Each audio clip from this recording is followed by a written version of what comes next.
Hey everyone, thanks for joining us. We're on another side-by-side interview, and I get the privilege of interviewing a good friend of mine. Her name is Maureen Kornowa, and she is the executive director over at the Home of Hope at Gwinnett Children's Shelter, and this is going to be an amazing call. Maureen, thanks for joining us. Oh my gosh, my pleasure. Thanks for having me, and in such a fun way. Looking forward to catching up. Yeah, this is going to be fun. Yeah. So listen, I've known you for a few years now. You've been over at what was once Gwinnett Children's Shelter, now Home of Hope at Gwinnett Children's Shelter. Yeah. You've made some amazing changes and just brought the organization to the next level.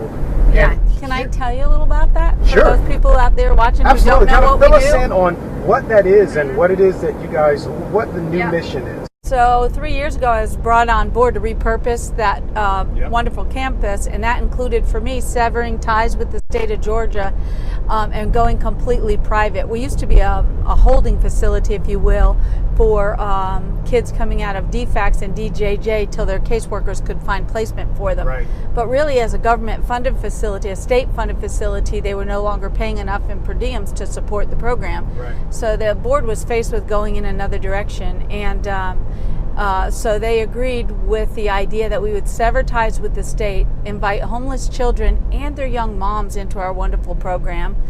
And so we develop customized life plans for these homeless young people. We take our guests from sleeping in their cars, from extended stay hotel life, and we keep the family unit together, and we teach them to fish. I mean, good Lord, that's his, what better way to help our children in need than keep the family unit together and help mom get on her feet while keeping them together, And so our program teaches sustainability when they come in.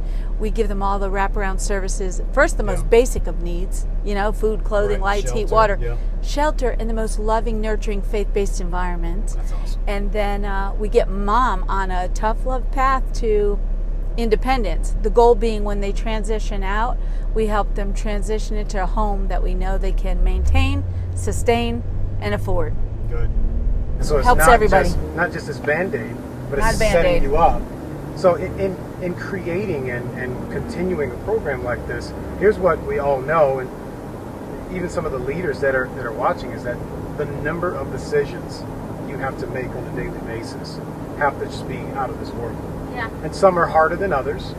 And so what I wanted to talk with you specifically about is, at the end of the day, regardless of the choices and the decisions that you have to make, what's the one thing that you want your team, whether it's staff or the moms that you're helping lead, what's the one thing that you want them to know or to understand? I want them to know and understand that regardless of where they've been, where they come from, that you can do anything and be anything, and don't let anybody tell you you can't. That's so good. We give the hope that maybe they never even thought possible. They see things on television. Let me give you, for instance, I had a young lady living in an extended stay hotel. If you can imagine that, she was 20, 21, an extended stay hotel with her mom and her stepdad in this bed, and she and her teenage sister in this bed. She ends up having her first child. Can you imagine coming out of a hospital to an extended stay hotel, to that room with your child, and getting help at one of the local co-ops who was saying, please go see the people at Home of Hope at Gwinnett Children's Shelter. And she said, no, I'm not going. I don't want my son in a shelter. And, when she came in and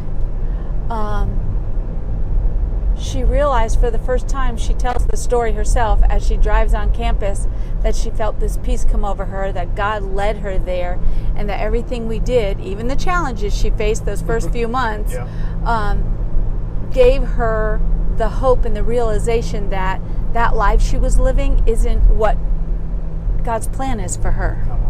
That she had the opportunity and the gift, the opportunity with a team of people who come to work every day to see her succeed.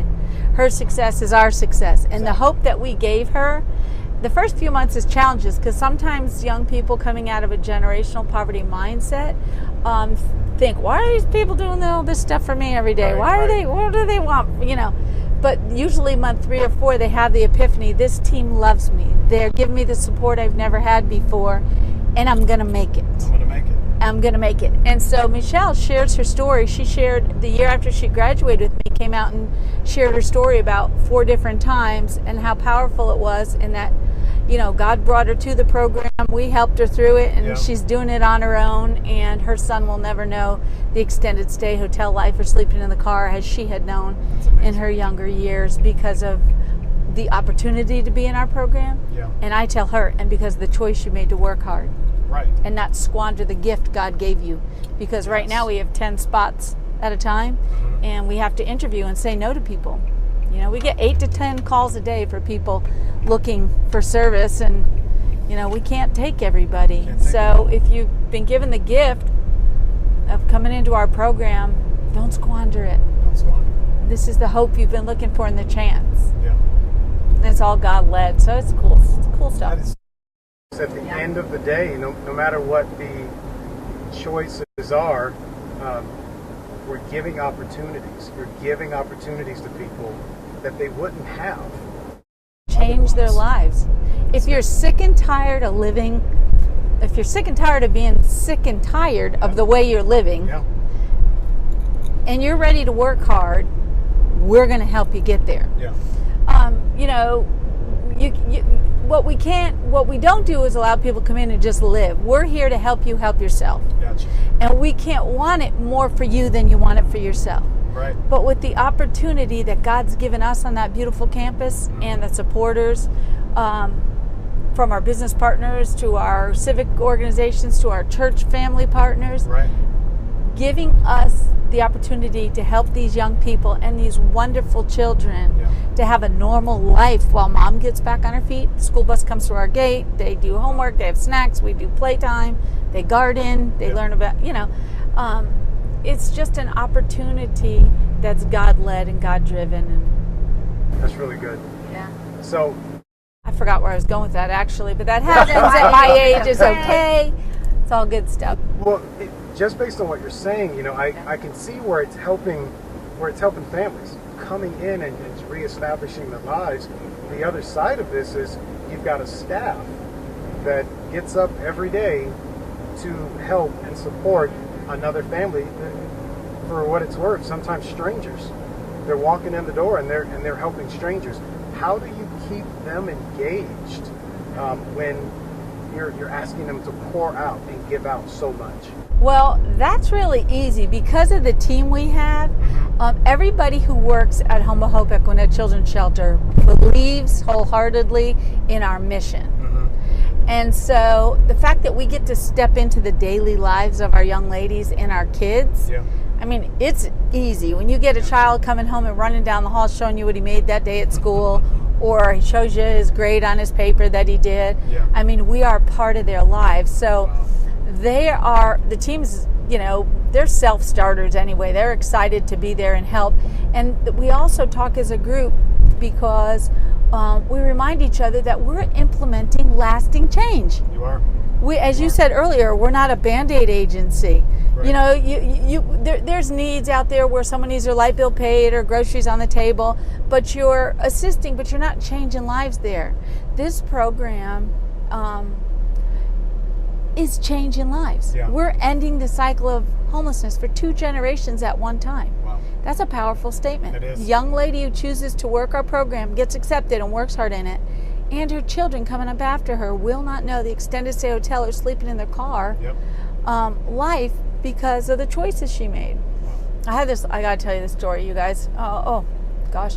We had a young lady who graduated out, maybe right before the holidays this past year. And I can share her story because she comes and speaks with me now.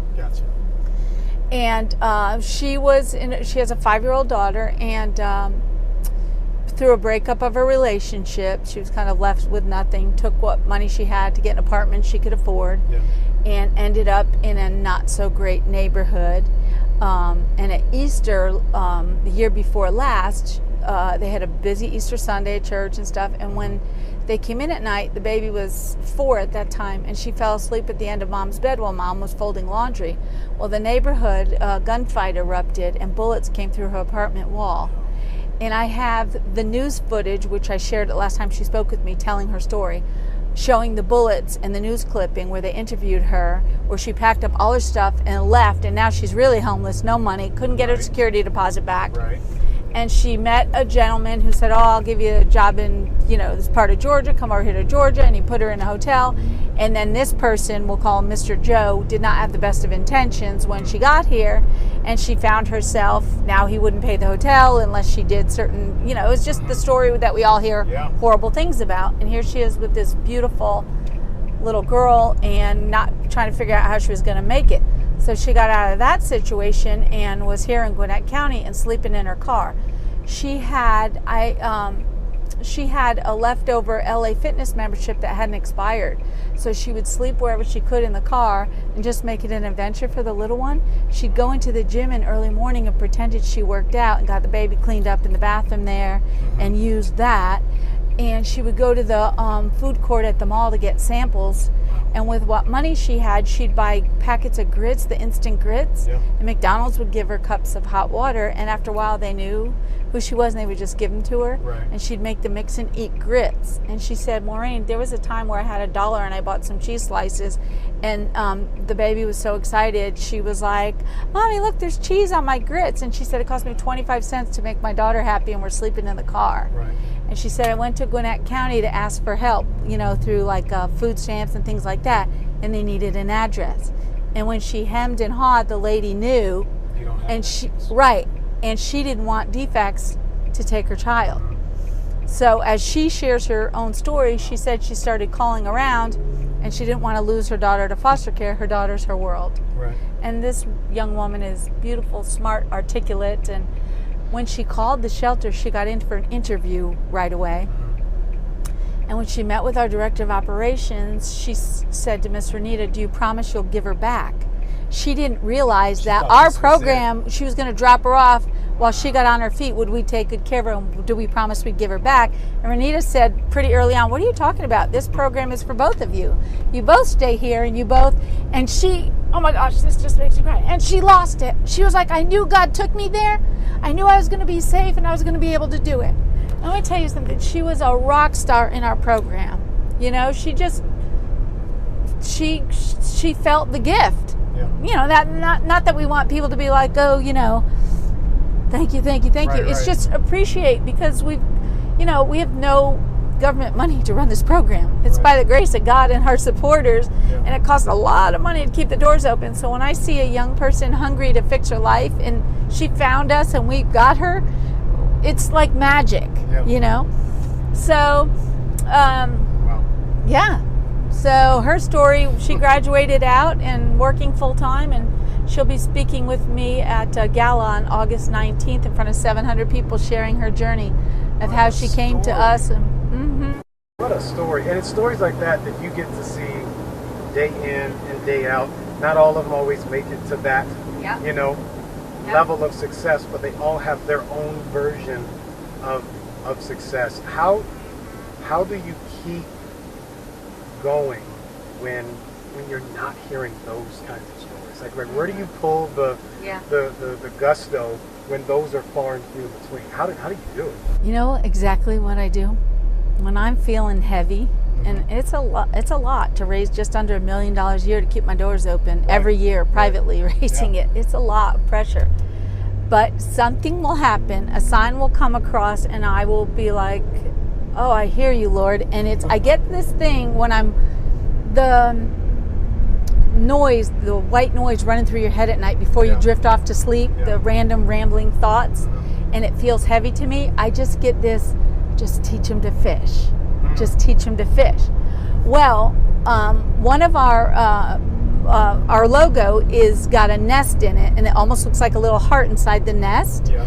And the nest is a perfect metaphor for Home of Hope, because though masterfully built, it's a temporary dwelling where fledglings learn how to fly before they leave the nest. So it's a perfect metaphor. Yeah. So here's where God comes in and I draw some strength from. I came in my office. I was having a rough week. It was a Tuesday morning. Turned the corner by my parking space, and in the grass, not under a tree, outside the front door, is a nest. Sitting there in the grass. Sitting on the ground. And I picked it up, and it sits in my office right now, just that little nest. Yeah. And the other thing I do is, if I'm sitting there at my desk, I'm like, ugh, and it just feels heavy. Yeah. I radio, house staff to Maureen, please, and whoever's in there, and I say, anybody home in house one, back from school yet? Anybody there? And I call it a kid fix. Yes. And I stop what I'm doing, and I go to the house, and I sit on the couch, and I read a book, lay on the floor in your stomach, play in a couple games, and I get my little bruised ego or wounded soul. I'm like, that's why I do what I do. Back at it. Wow. And that's, yeah. So has the staff ever caught you doing a kid fix? Oh, yeah, all the time. Are you kidding? They're like, where's Maureen? She's up at house one. Yeah, but, you know, that's okay. And I stay connected on purpose because that's part of what makes me a good executive director. I have an open door policy. The kids know me. If we walked into one of the houses now and they were there, they'd run and jump in my arms. So wait a minute now. So you're not just saying the staff has the open door policy. The children. And the moms in our program. Sure do. I've never heard anything Sure like do. that. That's really good. I'm the rule breaker sometimes. Yeah. It'll be like they'll come in, mom's in a meeting with her, our social worker, our director of operations, going over her weekly case management, and the kids are watching cartoons in the lobby. I'm like, come on, let's go to the toy room and pick a prize.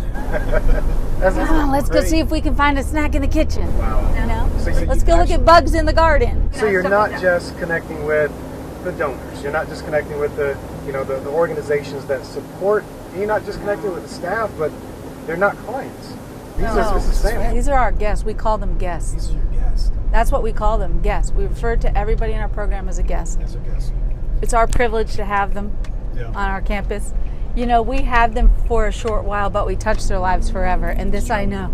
That's true. This I know. So if someone wants to connect with Home of Hope, whether it be in just any capacity, what's the best way to do that? Sure. First, I would tell you, pick up the phone and give us a call. 770, what's my phone number? 770-546-8770. And right. reach us on the web at homeofhopegcs.org. Sign up to volunteer. We have volunteers come in to help our kids with Kids Club when mom goes to life skills training. We have volunteers take the kids out and play, do crafts, arts and crafts.